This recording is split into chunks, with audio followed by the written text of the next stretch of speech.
You're listening to The Osiris Munir Show, only on LA Talk Radio. Hey, all my luminaries, my looms out there. That's what I love to call you. How's your week been, kids? It's been, I tell you, our planet is going through so many changes and shifts and bumps and grinds that from one day to the other, we question ourselves to really say, is this our reality, or is it some aspect of a sci-fi movie we're experiencing? It's so bizarre these days. First of all, let's get a shout out to our sponsor. Yay! Kevin Pike, Senior Real Estate and Probate Specialist here at Coldwell Banker, 818-571-1508. If you'd like to talk to him about anything, he is there to talk about anything you want to do, whether it's personal, private, as long as it has to do with housing, getting you someplace to make you happy, leaving someplace you no longer want or have outgrown. Call Kevin, 818-571-1508. Okay, now, you know, our next guest let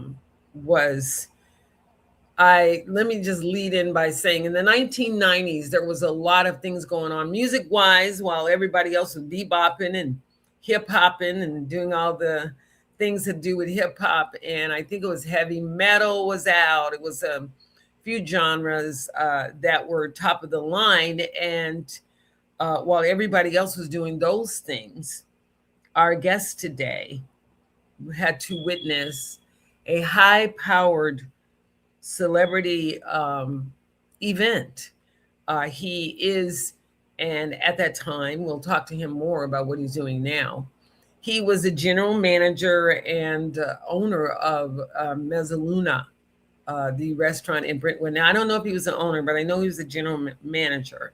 So he got to meet a lot of people, is what I'm leading up to. His people that came into the restaurant in Brentwood, they're high powered. They're celebrities, friends of celebrities, people that want to know celebrities that would spend that kind of money to go into the restaurant. Our guest today is the author of a very powerful book. When I saw the title and the tagline, Stalked is the name of the book.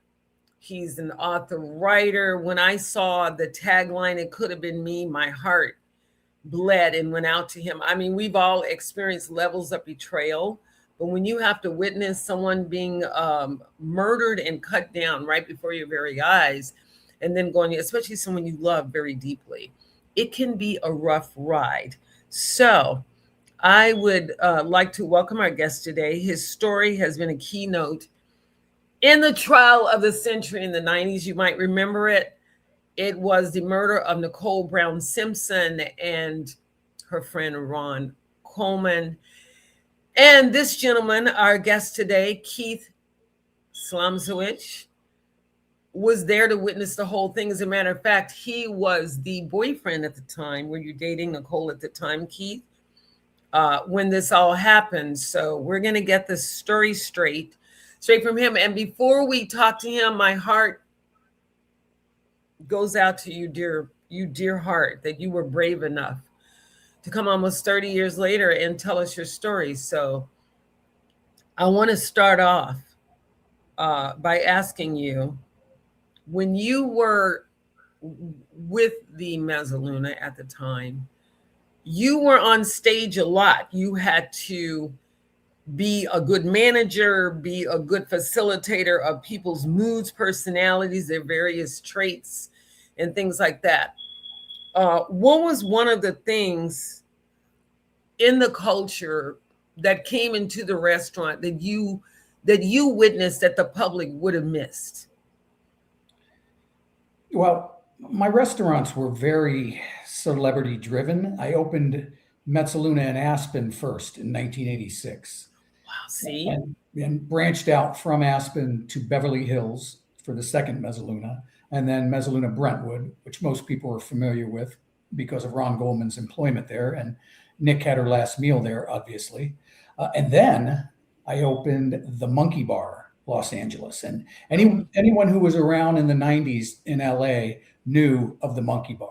It was A-list celebrity craziness. from open to close every night. Jack Nicholson and Don Henley were two of our celebrity partners, along with another gentleman, Alan Finkelstein, who was the brainchild. But my company, Mezzaluna Restaurants Incorporated, I was general manager / director of operations. So I oversaw operations of all the restaurants. I traveled back and forth from Aspen to Los Angeles, and that's how I met Nicole in Aspen first off, and then our relationship sort of blossomed while in Los Angeles for work. Oh, so you met in Aspen, not in Brentwood in LA at the restaurant.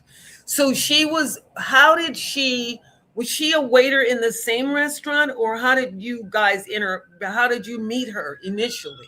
She came in and just had dinner, or what happened?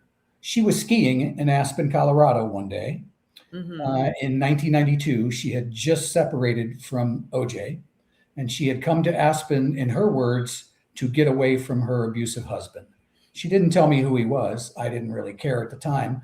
I just know I saw what I thought was the most beautiful woman I had ever seen across the ski deck. And I made up my mind I was going to walk right up to her and talk to her. So I did.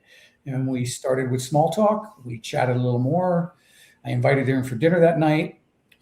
We could tell that we were sort of clicking a little bit. She asked me if I wanted to go out afterwards, and we did. So we spent one fantastic evening together. I chronicle it start to finish in the book. And that's how we met initially. She was leaving to head back to Los Angeles the next morning. So we only had that one night together, but we said to each other, Mezzaluna just happened to be her favorite restaurants, and she lived right down the street from the one in Brentwood. So when she found that out, I would be in LA in a couple of months for business. We agreed that we would see each other as soon as I got there, and we'd sort of pick up where this one great night we had together left off. And that's how it happened. Wow, I number one, I love stories about how people meet and fall in love. I think they're interesting. The circumstances that surround them. So after the trial, and after all was said and done, you had to return not to your regular life, but to a life that you had to then try to find a way to put back together, I'm imagining. Did you feel that you were treated differently or viewed differently by people that came into the restaurant after that? Were you stared down, bamboozled, or anybody tried to mess with you in any kind of negative way? Well, so much transpired in between the murders and the end of it. I had left the Mezzaluna Restaurant group several months before the murders. So I was in Atlanta getting ready to scout out locations for my own restaurant the night that Nicole was murdered. We had not been together for some period of time. She was trying the reconciliation with OJ, which obviously failed miserably and led to her death. But I found out, and the family asked me if I would please come back to LA, be a part of the funeral, a pallbearer for Nicole, which I did. And that led into testifying for the grand jury and then being put under subpoena to testify in the main trial for both the prosecution and the defense. So to answer your question, so much transpired. I was under lock and key for a year and a half, waiting to testify. Couldn't work, couldn't really live a normal life. The media knew who I was. They knew my story from my grand jury testimony. So I was followed. I was tracked down. I had to sneak around in the trunks of cars if I wanted any privacy to go to a restaurant. I was offered $1 million in cash for my story. I was offered book deals. I was offered all kinds of things, turned it all down to do the right thing. And after the verdict, when I had gone to New York to kind of disappear into the crowd there while I was waiting to testify, to answer your question, yes, I was treated differently. People recognized me, knew who I was, and wanted to know the inside story, wanted to know stuff that hadn't come out in the newspapers or hadn't been talked about. So, yeah. Of course, I would have probably wanted to know too. I mean, people wanted to know about things like that. And it was, and by him being, the thing that I find strange is that how celebrities and people that are really powerful public figures can have this dark demonic side to them that they can hide behind PR people and different people that protect them and their images from the public. I mean, I wasn't a big OJ Simpson fan. As a matter of fact, I ran into OJ Simpson when I was quite young and modeling. At the time, I was being a house model for Vidal Sassoon in Beverly Hills, the first woman of color to do so. and we were invited to some party, and he was there with another guy. I remember they walked through the room. It was maybe me and another little black girl. They looked at us like, yeah, right, and kept going into where they were going to. And that was my one encounter, with him. And so he didn't strike me as someone that was very open, or like one of those people that you meet, they're smiling, they're like, how you doing? He didn't do that at all. It was kind of like he had some purpose that he was there for that particular time. When I found out that her ex-husband was indeed OJ Simpson, it didn't matter to me because, as we talked about earlier, my celebrity restaurants were all A-list clientele. OJ wasn't even really on my radar at the time. I knew who he was. I was perfectly familiar with his football career and his movies and acting and things like that. But he didn't matter that much to me. What mattered to me was Nicole. I loved her until the stalking started and the events that he put us through. I really didn't think about him too much. But then obviously that led into the events that he put us through, which was horrible. So I want to ask this in a certain way. How did it feel for you as a human being? You said it didn't bother you, but at night when you're by yourself and you're alone and you're filtering through, what am I doing in this situation? How did I get attached? I didn't know all of these things. Did he ever make you feel small? Like, oh, I'm OJ Simpson and you're only a restaurant owner and you only get to entertain and to have celebrities dine. You're not a celebrity. Did he ever make you or anyone in his entourage make you feel that way? Did you feel small around them? Well, that was entirely his mission, was to do that. And to go back just a bit, when I said he didn't really matter that much to me, that was initially. As the stalking began and as Nicole started to tell me private things that had happened in the past and what OJ was capable of, then obviously the fear factor was raised. Nick looked me in the eye on several occasions and said, listen, Keith, there's two OJ Simpsons, the one everybody sees in public and the one that no one sees. And you don't ever want to be left alone with the one that no one sees because you don't know what he's capable of. Then, obviously, I started to worry. Did I think he was capable of what he did on June 12th of 94? Maybe not at that time. But looking back, the title of the book is called what it is because I honestly feel that at any moment during our relationship that it could have been me had the timing been a little different. And that's the tagline, it could have been you. Because, did you feel at the time, what do I want to say? As you were trying to reclaim your life, did you feel uncomfortable that your name would be permanently tied to someone's tragedy? Because no matter what you do and where you go, someone's always going to be like, oh, wow, that's the same guy, or that kind of thing. How did you go about reclaiming your own power back? How did you take it back so that you didn't feel threatened by him and he wasn't a big deal? Well, I just continued on with my life. I'm a very public person. I had restaurants in New York City for the 20 years following the trial and the verdict, the misverdict, I should say, knowing that OJ was a free man and still talking about me in interviews and mentioning me in his book, If I Did It, on numerous occasions, very disparagingly. I didn't really try to hide from anything. I tried to use my shared experiences with Nicole to speak out for her because she couldn't. I tried to give her a voice from the grave about things that had happened so people understood more about what transpired in the couple of years leading up to the murders so they could understand what Nick went through and what OJ was capable of.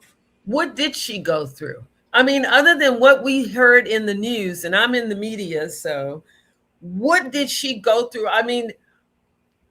I've been through a divorce, and I understand the capability that men can have when they want control, when they want control of you. They don't want you to see other people. They want control for whatever reason that they do that.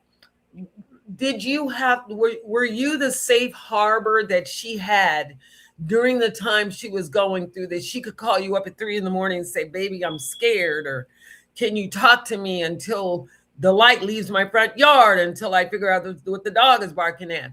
Well, What did she go through? Yeah, let's go through that timeline a little bit. Yeah, let's go through Nick that. met OJ when she was 18 years old. Oh, and shit. It's very well documented that the first night she went out with him, she came home with her pants ripped. Her roommate, David Laban, who was also a pallbearer at the funeral and very close friend, noticed that her pants were ripped after the first date. So if that tells you anything, and then she had 15, 16 years where she was under OJ's thumb. He controlled everything about her life, how she acted in public, what she wore, even to get breast augmentation that she initially did not want, that he basically made her get. So he controlled everything. I came along at a very unique time. Nick really only had about 18 months in her adult life where she had some freedom. From the time she left him in early 1992 until the time they tried the reconciliation in March, April of 93, that was the time when Nick was trying to experience some growth, stuff that most people go through in their early 20s, experiencing things, meeting new people, going on dates, having a relationship with someone like me. And even though our romantic relationship was really only about 2.5, 3 months long, basically because of OJ's stalking, we realized it couldn't work. And I was heading back to Aspen for my work schedule.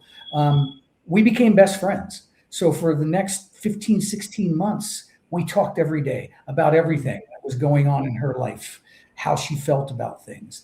And she told me, because we had that experience of the stalking, she opened up to me about stuff that had happened prior that I don't think she shared with anybody, including her family, beatings she had endured at his hands, mental abuse, physical abuse. So there was a lot of stuff that went on. I was so fortunate to have been a big part of Nick's life during that 18-month period that, I'm just glad to have been there for her and help any way I could.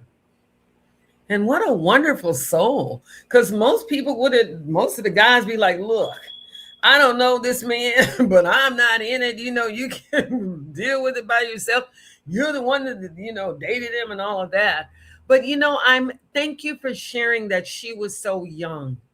Thank you for sharing that, because at that age and with her being inexperienced, especially dating outside of her culture, I'm assuming that, was something she had not done before. So it was somebody that was respected by the public and things like that. So you don't mind that they're whatever culture they are, because there's someone well respected globally. So you're going to trust in that perhaps. But I'm glad that you said that she was under his thumb the entire time. I don't think, maybe people out there don't understand what a narcissist can be like, or how people that are narcissistic and to the capability that they will murder you or have you killed. Well, remember, Nicole, when they met and she was 18, she was roommates with David, the gentleman I just mentioned. They were best friends. She was trying to learn the LA lifestyle and be a part of that. And when OJ met her, he immediately put her up in an apartment. Now, OJ was married to Marguerite at the time. I know. So he immediately put her up in an apartment so he could keep an eye on her. You'd have access to tabs on her, so he could control how she, what she did and who she hung out with. So she wouldn't be in an apartment with this guy, David, who was actually just her best friend. So the control started instantly, So. That is so, I hate to hear that. Now, I want to know, what is it about her as a personality and her as an energy, her as a person, that made you just feel so enraptured by her and her beauty? Because she was a very pretty girl. And then the second part of the question, when you finish answering that, is how did her family respond to you being there for her? What parts of her family were you drawn into because of your relationship with her? Well, she was obviously strikingly beautiful. Anyone can see Very that. But there were so many other things about Nick, about her personality, just quirky. She was funny. She was tough. She stood her ground when she believed in something. Little things like she ate onions like apples. I had never seen that before, but it was just a weird little quirk. She popped her gum incessantly, She was addicted to lip gloss. There's a million little things. Incredible mother, funny, outgoing, so many great things about her. We don't have that much time, but her family, I got along fantastically with her family. She introduced me to her sisters first early on, and then her parents, and we got along great. And when we decided to sort of slow down our romantic part and just sort of get into a great friendship, it was partially because one last stalking incident that OJ had put us through, where the family was exposed to that. We went down. What happened? We went down to Laguna to have a beach day. We took Sydney and Justin with plans of meeting all the sisters and their kids and Lou and Judy. And we were going to have a great day at the beach at Laguna. Well, shortly after we got there, someone tipped OJ off. He was out of town. Fortunately, he was in Houston. Someone tipped him off that we were down there. So the phone rings and he hears my voice and goes absolutely crazy.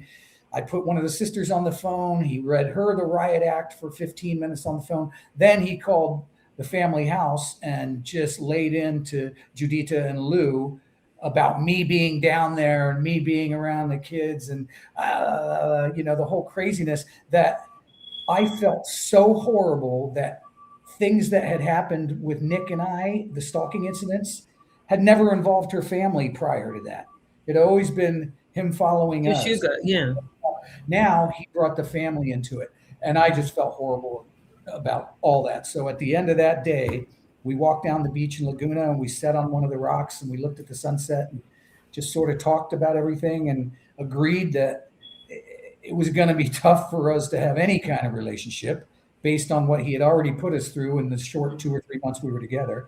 And I was heading back to Aspen. So we said, listen, let's just back off a little bit, see where things take us. And that's when the best friendship I've had in my life started and continued until she passed away, until she was murdered. Now, you say you were out of town. You were traveling at the time that she and Ron their lives were ended. What happened? Did you hear about it through the grapevine? Did somebody from the family call you? What happened? How did you find out initially? I was in Atlanta looking for a restaurant. Okay. Not a lot of people knew where I was. And remember, this is pre-cell phone, really. Some people had big brick cell phones. I didn't. And a lot of people I knew didn't. So there wasn't that instant communication. A lot of people thought it was me. When the initial reports came out, Ron Goldman was identified as an unidentified male.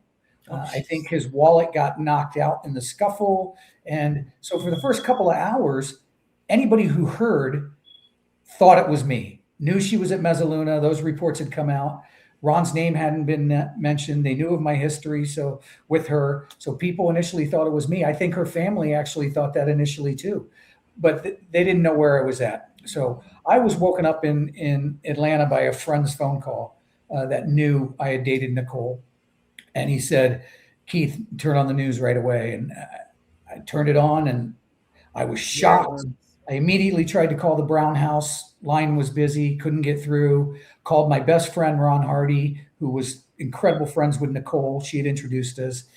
He confirmed, yeah, Keith, it's Nick. And it was a guy that worked for you as well. And finally, when I got through to the Browns, they asked if I could come out and be a part of the funeral and be a pallbearer. So I flew out the night before. The funeral was so quick.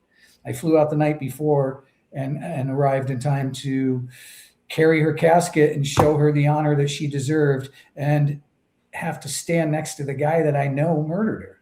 He was still a free man until the next day. The Bronco chase was the day after the funeral. So he was right there next to me, elbow to elbow almost at the mano to mano. Yeah, I mean, wow. At the burial, as we're laying her into the ground, I mean, it's him next to me. So imagine my feelings. Did he seem to have any kind of remorse or feel sad? Or, I mean, I'm talking to you from a man to seeing another man express emotion. Because I know my friends that have lost their girls or something, even in a breakup, not even, they're just like out, like, look, I can't talk, I can't eat, I don't know what to do. What did you notice about his general being when you were there with him? Well, I noticed when he got out of the limo, he had his dark glasses on, so you couldn't really make eye contact with him. But he did come over and embrace every pallbearer except me.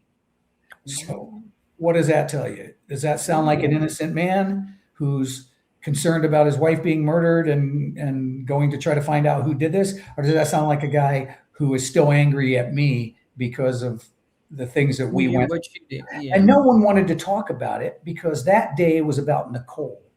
Yes. I mean, there were whispers, there were a few things. I talk about in the book how after the funeral, we stopped at Jack in the Box of all places to get some burgers before we got back to the Browns house. So it was Chris and Bruce Jenner, Faye Resnick, myself, Ron Hardy, Robin Greer. Mm-hmm. And as we were sitting in Jack in the Box and just sort of having gone through the mass and the funeral, we started to discuss, hey, you think he did it? Of course he did it. He did it.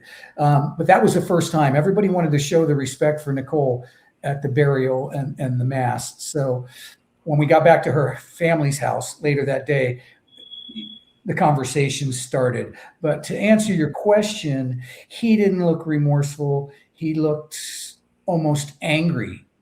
And I took that. He couldn't use her anymore. Well, I took that as he was angry that I was there. I mean, he hated me. You listen to that 911 tape in October of 90. I was going to ask you, you're being psychic. I was going to ask you about the 911 tape because I was going to ask you, when you heard it then and your poor heart was breaking, who did you turn to for comfort and affection? And then also, if you have heard it again 30 something years later, did it have the same effect on you? Did you hear stuff that most of the public wouldn't hear because you actually knew her? What would tell us about that? I'd like to know more about your feeling. Well, we have to put the 911 tape into context, first of all, yes. so your viewers and listeners will understand how that all transpired. He was on the set of a movie. This was in October of 93. They had been trying their reconciliation for 3 or 4 months. So he hated me. Nick and I talked less and less. Our phone calls became less frequent because I couldn't call the house. If he was there and I called, he would go crazy. So it was always when we could get a hold of each other, which was sad because we went 1.5 years talking every day. So he was on a movie set and there was a girl on the set of the movie who said something to him about my name and me dating Nicole in the past, and he went crazy. Before that happened, I came home in Aspen, Colorado. I wasn't in LA at the time. And I had a voicemail on my home answering machine, and it was OJ Simpson. Hey, Keith, it's your old pal OJ here. And then the girl who said something to him got on the phone and giggling like she was doing this on purpose. So I instantly thought of Nicole. I said, oh, this isn't going to be good for Nick. Tried to call her, couldn't get through to her. Tried to call her all night, couldn't get through to her. Next day, couldn't get through to her. Finally, after 3 days, she called me and said, I said, Nick, are you okay? And she said, no, Keith. And I said, I had a voicemail. She goes, I know. She said, it was horrible. She didn't say there was a 911 call. Remember, that wasn't released until the trial. I didn't know. But she did say, Keith, he went crazy. We can't talk anymore. I'm really trying to give this reconciliation 100% of my effort. He tore up the phone book with your number in it. He ripped up all our pictures. He went crazy. He said, I can never speak to you again. And as we're having that conversation, my heart is breaking inside. Yeah. Last thing we said, I said, Nick, I'm so sorry. And she said, I am too. And I said, I love you. And I hung up the phone. And the next time I saw her, I was holding her casket at her funeral. So I never spoke to her the last 6 months of her life. But at the funeral, one of her sisters came up to me and said they were talking about me the night she was murdered. I hadn't spoke to her in 6 months, but at dinner at Mezzaluna, I don't know if it was Judita or one of the sisters said, well, what happened to Keith? And she said, you know what? I'm going to surprise him. And I never got that phone call.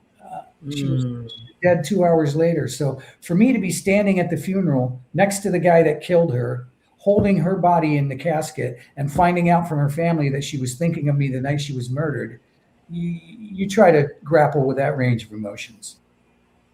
I've been through major betrayals with people practicing witchcraft and all kind of weird stuff. So I can feel what I feel that. I mean, I'm a very, and you seem to be a man that can command his own emotions and can love and not be angry enough to, number one, especially being as mature as we are now, you can tell that it's something wrong with somebody if they're responding like that and they're a grown person.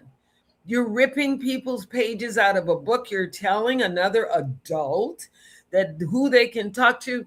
That in itself, when you find out what narcissism is and people that are controlling like that, would lend to be a group of some behaviors that would be somebody that people would pay attention to. Like, I don't know if you should do. Why did she marry him? What happened? Did he hold something? Was she pregnant or anything was going on? Why did she get married? She loved him. I mean, in the early days, she loved him, and he had that grip over her. She used to read a book when she was going through the divorce early on during our romantic period. She was seeing a psychologist or psychiatrist. I get them confused. I apologize. It was part of the divorce proceedings. But I remember we used to laugh. She brought a book home one day, and it was called, that the psychologist had given her, and it was called Women Who Love Men Who Hate Them. So she was like, look what the doctor gave me to read. And we were like, wow, and it got to the stage where all she really wanted was the family, what mattered to her, because she did love OJ. I'm not going to take that away from him or her. They had a deep, passionate love for each other. Abusive, but I can't explain it. But dysfunctional, but deep in passion. She tried one last time for that reconciliation, for the sake of that family unit, for the father of her children to be there. All she really wanted was that white picket fence, that whole thing that women grow up imagining the perfect life. And she gave it one last shot. He duped her. He told her he had been to therapy. He had changed. She was willing to give it one last shot for the sake of the children, and it cost her life. Mm-hmm. And do you know, are we allowed to talk? Where are the children? What are all of them doing? Are they allowed to still be alive, speak, live normal lives? What's happening? Well, they were, the Browns really had control of the children during the trial, obviously. Okay. They were the closest parental overseers. So after he was exonerated or found not guilty, then the civil trial happened.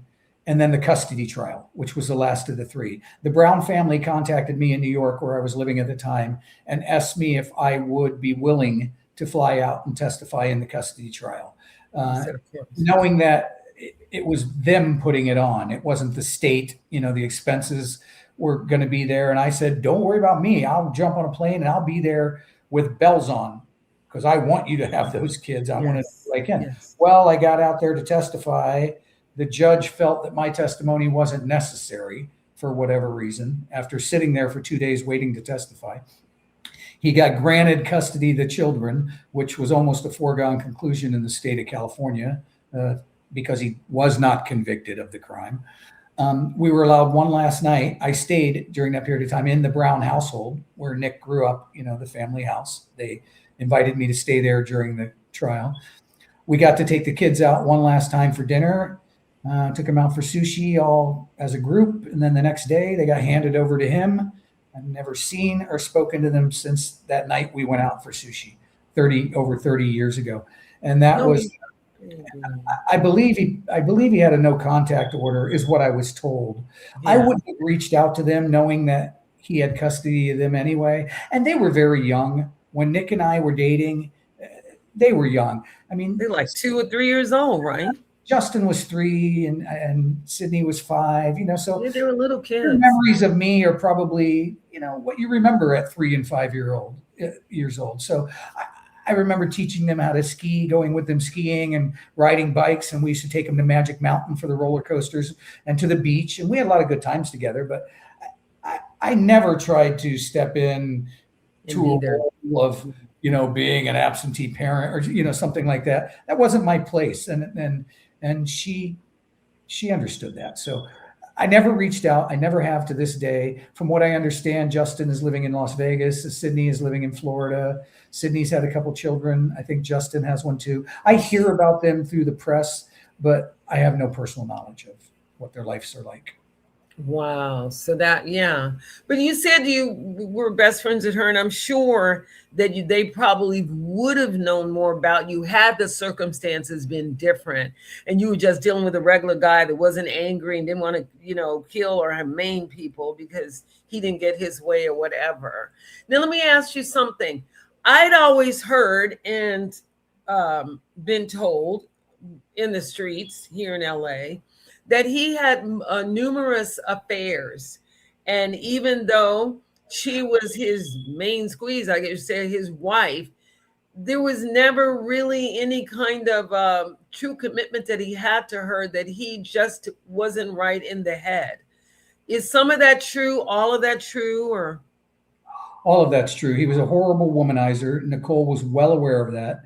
She was deathly afraid of catching AIDS. Yes. Remember the time frame we're talking about, late 80s, early 90s, the whole Magic Johnson thing. She was, her biggest fear in life was to leave her children motherless. Yes. And turns out that's the way it ended up, but not for the reason she was thinking. She was fearful of that. She caught him. She knew about it. I write about it in the book, incidents where they would be out of town traveling on business, and he would say he had a business meeting and he'd disappear for a couple hours, come back, smelling of another woman. And she knew what was going on. She'd say something. He'd beat the hell out of her and lock her in a closet in the hotel. What? Yeah. Another form of control. And she told me about all this. What did okay, now, did she have any big brothers, cousins, members of the family that were gangsters that was not afraid of him to go after him, doing all of that? I mean, if she showed signs of physically being abused, why wouldn't somebody tell the police or the FBI or somebody? I don't understand. Well, I think she hid a portion of it out of fear for being judged. And some of the stuff came out in the press. Remember the New Year's Eve when the police showed up? And what did they do? They brushed it under the rug. He got no time. He got community service, and he didn't even fulfill his obligation in that. I don't think she was, well, I know that she wasn't proud of what she was enduring. I think she thought she could change him. I think she thought a lot of times over the years that she was enduring these beatings that hopefully it will change. Maybe if we have another child, it'll change. Sadly, it never did. And it escalated to a point that we all know what happened. Oh, honey, I am so sorry, Keith, you had to go through all of that. And you know what the weird thing is now? Here she is with this weirdo. And here you are, this healthy, kind, loving, well, that's the way you appear to be. And I'm going to make that statement based on now having a conversation with you, that it seemed like she would have been brave enough with family support, with your support, to pull away and stay away.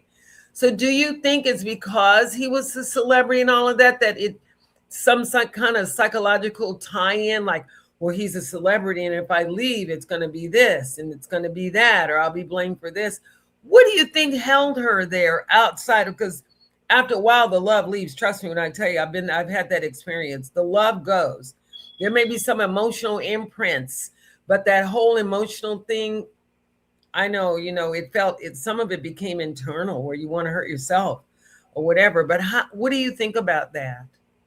Well, I think he made it almost impossible for her. He fought her during the divorce on everything financially. There were times when he was going to report her to the IRS for what? To try to make her life as miserable as possible, to try to make her as financially dependent on him as he could, so he had a chance of getting her back. He always thought the end game was he was going to have her back. And I think that's why he was so angry, and he never got over me, because I was the guy that stood up to him. I was the guy who said no. You know, when he got in our faces, I said, I'm not going to leave you alone with her. I don't care who you are. Good. So our hero, yes. Stuck with him. There were other guys that Nick dated in that 1.5 year period. They were afraid to take her out. I'm sure they didn't go in public. I was the guy who said, I don't care about him. We're going to go to dinner. You're going to hang out. I like you. Yeah. Yeah. So he never forgot that. He took that as a public shaming that I would be out somewhere with his wife. Soon to be my wife. His property. Let's put it that way, because that's what he considered. And he always thought, if I can make it difficult enough for her financially, because the kids were everything. All she wanted was the kids to be comfortable. Yeah. And I think he thought if he could make it tough enough financially, that she'd have no choice than to try to reconcile.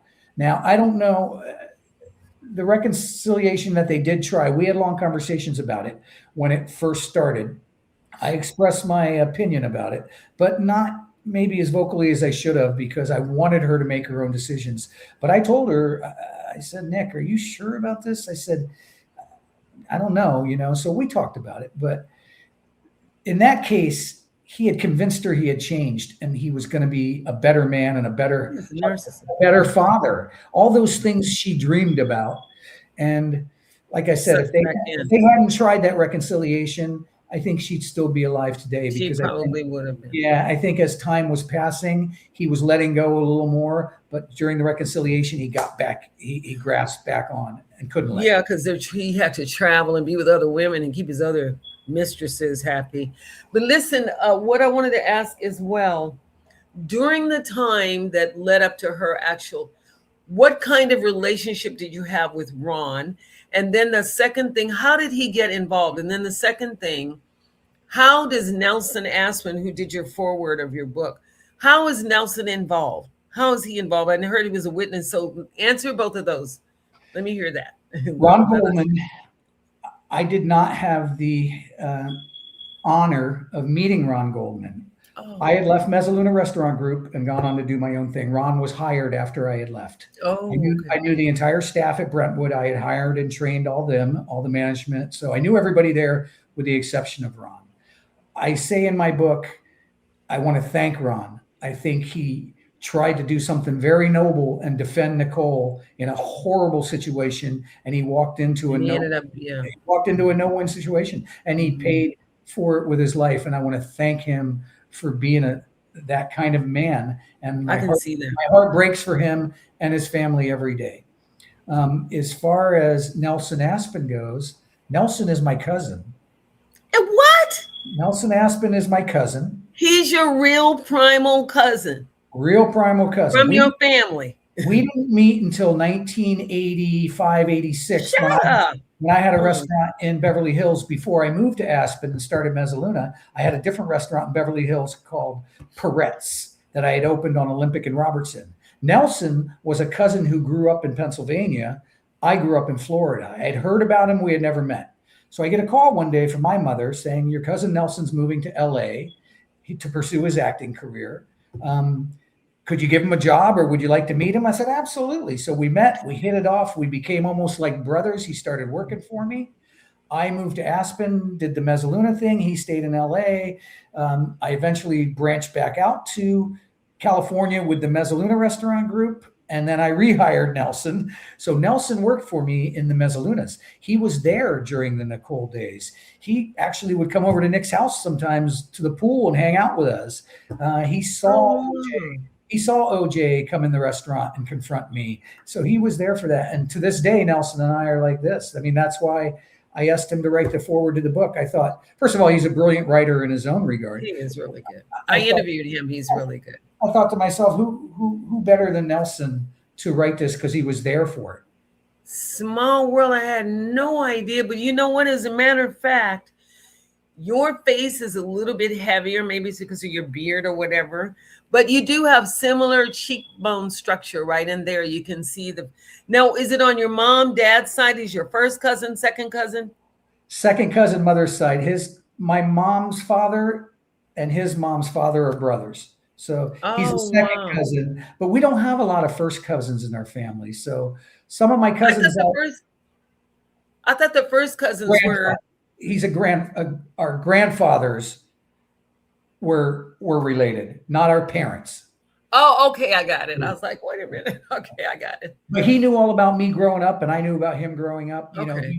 he was the actor in the family who went out to New York to make a name in acting, and I was the restaurateur in the family, and we just sort of hit together. I'm a few years older than Nelson. That explains the pudginess of the face.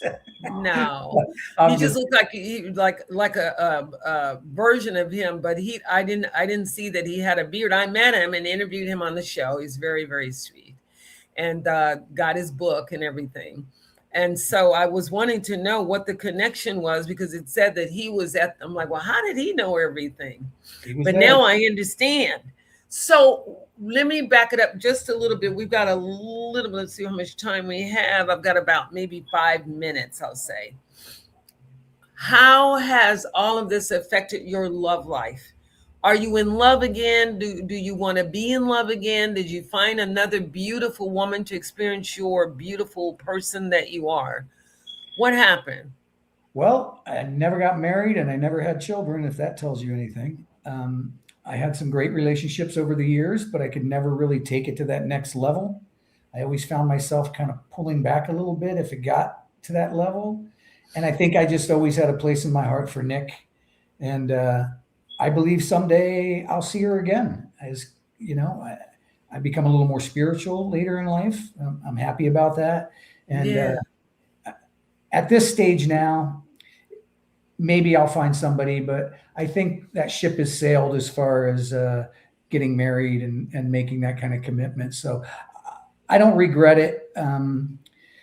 It's a little lonely sometimes not having that person to share your life with, like a lot of people do, but I've had incredible friends over the years that I cherish deeply.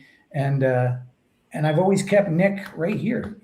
She's always been in my heart. Yeah, that's why nobody can come in, because you've got Nick there. You're right. That's the reason. Yeah, it's hard. Yeah, and with her going the way she, with the whole experience that you had, that's maybe difficult for you.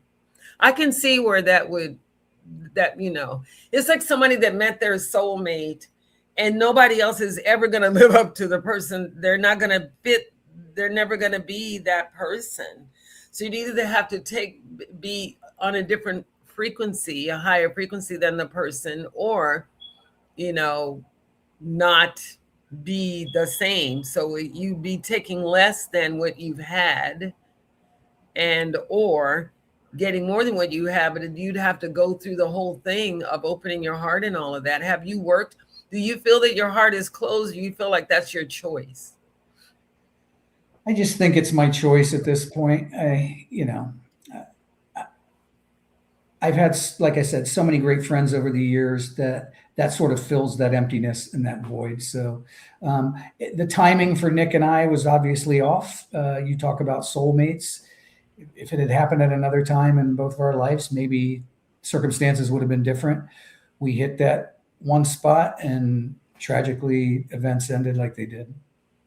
And you were there at a time in her life where she really needed an honest person, a loving, kind, caring person, not another guy that just wanted to take advantage of her or manipulate her or whatever. So I really thank you, as I'm sure a lot of women out there, thank you. And I'm sure I'm going to be getting emails and stuff saying, where does he live? Is he single? He said he was single. We have to talk to his PR person about all of that. We don't want to rent him out or have him go shipped out there for no reason. Before we go, what is it that you want to say about how it was to be in love with someone like Nicole Simpson, in lieu that we have Valentine's Day in a few days? And also what your social media tags, where we can find the book, where we can read the story. I'm sure it is very involved and we don't have enough time, but we talked about a lot in the time that we had. You talked about a lot of things. When you hear back, you'll hear how much information. But Well, let's hear that. I was fortunate to find Nicole and to meet her, and I don't regret any of that relationship. I obviously regret the way it ended and that I couldn't help in a deeper way, both by saving her physically and by testifying and maybe putting OJ away. But if you want to read about it and get the book, it's available on Amazon. It's called Stalked. It Could Have Been Me. You can type it in by the name and the tagline. My social media handles are my name, the spelling Keith Zlomsowitch on both Instagram and Facebook. And I have a dedicated website for the book. I couldn't secure the title of the book. It was already taken. So I have ojstalkedme.com. So wow. Yeah, I thought that was ojstalkedme.com. Well, he's dead now himself, isn't he? That's why I wrote the book now. And that's one question I expected from you. Why did you wait 32 years? Quite honestly, I waited until he died to do it. So wow, that is it. Because now it all come together. I'm like, oh, now I see why you waited 30 years. You would have taken a risk for your life, possibly. 100%. Way big. And then the other thing is that, did he leave anybody behind that you feel threatened by or anything like that? You don't, and I'm glad you don't have somebody to be under all of that kind of pressure. I'm not worried. I didn't live my life worried for those 30 years when he was on the planet. Certainly I felt a little safer during the time he spent in prison in Las Vegas, and there were a lot of nights walking home in New York City from my bar up there and those dark side streets with the stoops, and the stairwells, New York City. I'm sure you've been there before. It gets a little scary at 4:00 in the morning walking home. So thought crossed my mind, am I completely safe all the time? But I didn't hide from anything. I live my life in public, and I'll continue to do that. Well, you are a treasure. I'm sure the kind of man that any of us, women with open hearts and loving, kind souls, would treasure. So, don't keep yourself so closed off. You never know. Things happen, very strange things happen in life. It depends on the timing, I will say. And then we want to welcome you again. Thank you so much for coming onto our show. I really appreciate your candor. I appreciate you being honest and open about someone you loved and cared about and what happened.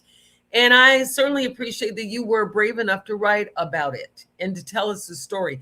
Because I always wanted to know the inside. Like I said, I was around a lot of people like OJ, Muhammad, and those guys, but I didn't live a fast life. I've always been a Buddhist and lived a spiritual kind of life.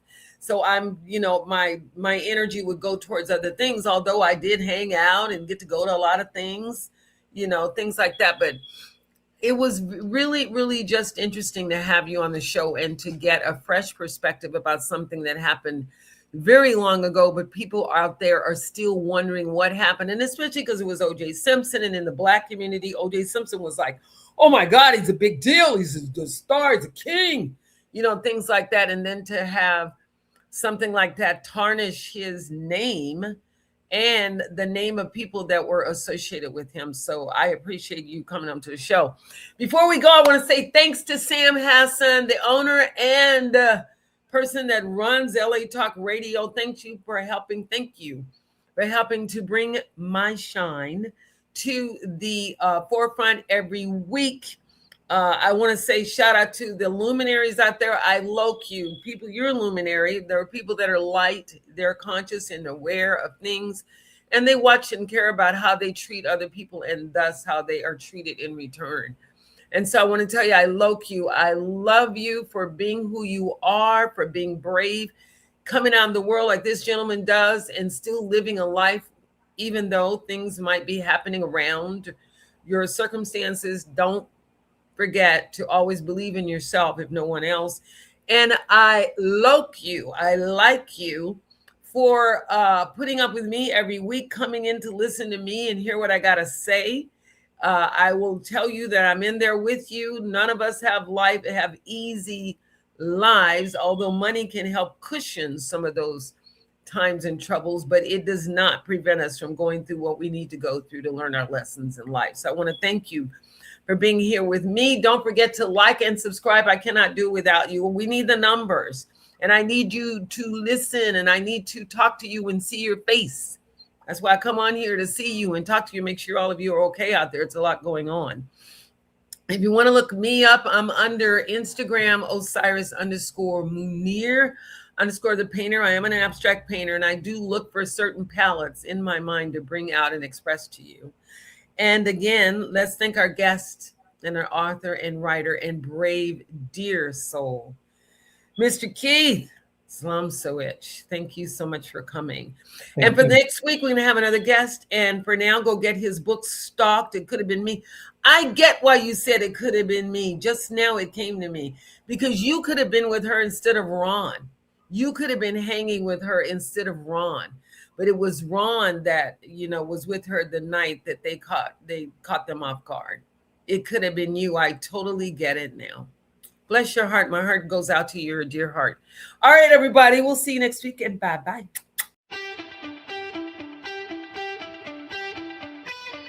You're listening to The Osiris Munir Show, only on LA Talk Radio.